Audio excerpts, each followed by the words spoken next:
Okay, so this is kind of cool. Sometime this quarter, Tesla is going to surpass the $500 billion of cumulative revenue Oh, wow. milestone. Okay. Wow.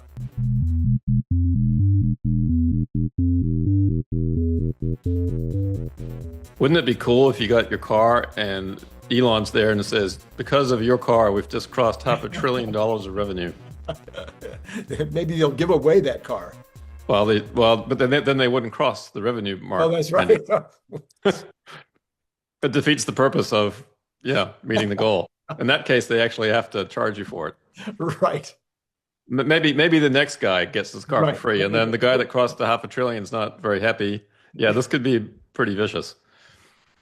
Um, but this looks like progress to me in Yeah. some ways, Yeah. right? Now, maybe the bars here on the right side could be getting a little higher, but that will come. Yeah. Um, Here's cumulative gross margin. So $500 billion in revenue Hmm. and about 100 billion in gross profit, Okay. getting close to that. And again, sometime in Q3, we'll cross that mark and Is we'll that find out. is that 4%? It's 20%. 20%. Yeah. No. Well, gross revenue, gross profit. Yeah. Okay. 20%. All right. Yep. And then we've got operating income. Okay. Okay. So that's pretty nice. And you can see in the early days, losing money, and then all of a sudden starting to make profits and then hit a nice curve and had a nice growth period for a while. In recent years, it's been more challenging, but we're still headed up to the right. Yes. Yes. Okay. Net income, over 35 billion, approaching 40 billion in net income. Net income. Okay. Okay. So that's progress.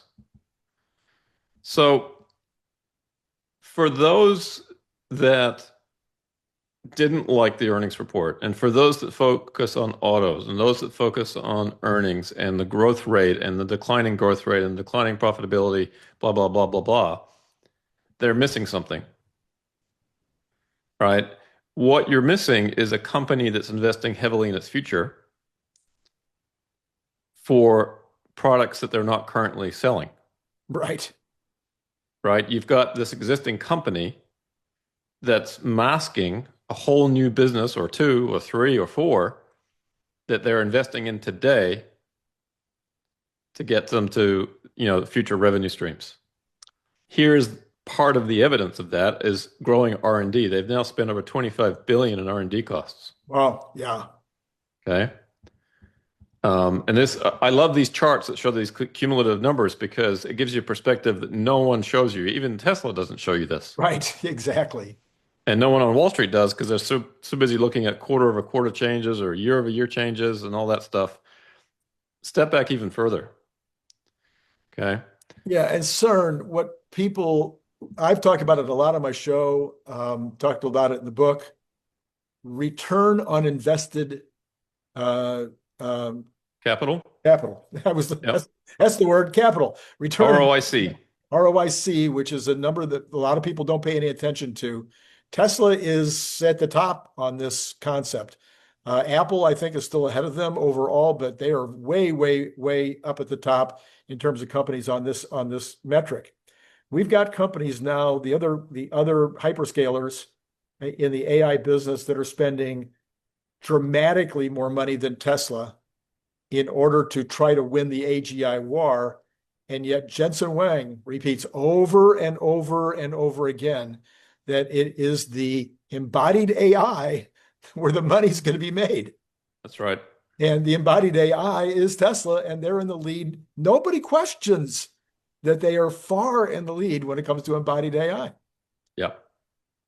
Yep. And in the meantime, they're focused on how this spending, by the way, reduces earnings. Right. Okay. The Capex, you get to capitalize it. You get to put it on your balance sheet and you don't expense it right away. You depreciate it over time. Right. But R&D, that $1.589 billion that was spent on R&D in Q2, that reduced earnings Right. by that amount. right? And people are forgetting that this is something, this massive increase in spending for this future that they're driving towards is reducing near-term results in a big way. Right. And that is Okay. about 50 cents a share. It's not a small number, Right. right? And then CapEx, okay, you get to put that on your books as an asset and depreciate it, but there is depreciation Right. charges that Right. reduce your earnings as well. Right. Tesla is a capital intensive company. They have to build factories to make heavy automobiles. It takes a lot of effort, time, money to do that. But this is a company, you look at this chart, this is a company investing in its future. Right. Exactly.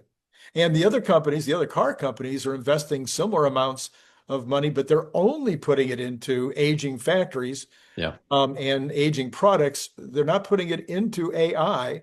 A huge right. percentage of what Tesla's doing is putting it into Dojo and into the Cortex data center. That's where the vast majority of their CapEx is going. You're exactly right. It's not how much money, it's where you're investing it. Right. That's critical. Yeah. And I think by any objective analysis, I don't care who you are, if you look at this objectively, Tesla is spending it in the right places. Right. Now, put the two together. They're approaching $80 billion of combined CapEx and R&D, Mm, right? A massive amount of money. And this shows no sign of slowing down. right. I As don't I'm think slurring my words. I haven't had anything to drink today, even though I'm excited about Tesla. I heard Um, I heard you were very excited about Tesla this morning. yeah. Yeah, I love it when investors who don't understand what's happening give us an opportunity to buy the stock at lower prices. So Yeah. you bought a share or two. Fistfuls of shares. Fistfuls of shares. Yeah. You're the reason that it went up a buck. Could be. Yeah, Yeah. I should need to be more careful with my trading activity. Yeah. So what we have then, Randy, is this spending on building the business for the future is a drag on operating cash flow in green. Sure. Okay, now this is quarterly. The quarterly numbers are always lumpy. You always it's always better to kind of smooth it out. Hmm. But what I wanted to show here was the operating cash flow by quarter versus the CapEx by quarter, and how Hmm. carefully Tesla is able to manage their CapEx so that they don't get into a negative free cash flow situation. So this quarter it was very close. Right. They had enough operating cash flow to pay for the CapEx, and their free cash was 140 million or something, Right. 146 if I recall.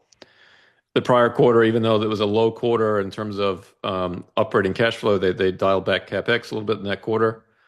And the prior couple of quarters, it was a lot higher, and operating cash flow was a lot higher. Right. So it's a very well managed company in that respect. Sometimes hiccups happen where it's not in their control. And this, I think, was the whole issue around shipping through the Red Sea and the Suez Canal and so on, and having to route ships around Africa. It Right. caused a hiccup in that quarter in Q1 of 2024. And yet on the other side of the coin, Elon is so conservative that he considers, $37 billion in the bank to just be, normal. Yeah, He doesn't really want it to be lower than that. that's right. Yeah, it's a healthy amount of capital, particularly for an automaker. But Yeah. yeah. So this is the same chart, the cumulative chart for free cash flow. So in the early days of building a business, you hemorrhage cash. Right. You're building the business. Eventually, you get to enough scale. You start to make money. You start to build up some free cash. And Tesla had a nice run here, and they're now over 15 billion of cumulative free cash flow, right? Since inception. So, but this is actually very impressive given the fact that they're investing so heavily. Right. Right. Normally, you would actually expect them to be in this situation back here Yeah. on Yeah. the left side. Okay, so that's actually very impressive. It could easily be the opposite. They could easily be free cash flow negative right now as they're investing money. Hmm. Um, Wall Street wouldn't like that, even though Tesla would be more aggressively building their business. Right. So they're doing it in a very prudent way. They're maintaining positive cash flow all the while investing heavily in their business. Hmm. Okay. So that's my sermon on that. My overall takeaway is we're witnessing a company investing heavily in its future. And depending on what you're focused on, near-term profit or that big long-term future, you're happy or disappointed with the earnings results in the earnings call. Right. As simple as that. Yeah. I said it this morning. I'll say it again. You either believe robotaxi is going to roll out 2 years. I don't know. Maybe it'll be 2 years. Maybe it's only a year. Maybe he really is addressing half the U.S. population by the end of this year, and maybe he's got 2, 3, 4, 5,000 cars out there to do that. I don't know which day it's going to be, but either you believe that robotaxi is going to be a competitor and probably take most of the business in the U.S., or you don't. Yeah, and we'll get the next data point on that in what sounds like a couple of weeks in terms of the next expansion of the Austin operating area, geofenced area in Austin. There's some indications that it could be quite large. Yeah, 450 miles, 450 square miles was what somebody estimated today. If it's 10x the current space, yeah. Joe Techmeyer suggested it should be in the shape of a Cybertruck. I see. There you go. Which I approve of that shape better than the last one, but still fun, still gets attention without. Absolutely, be great. Yeah. I hope they do it. Yeah.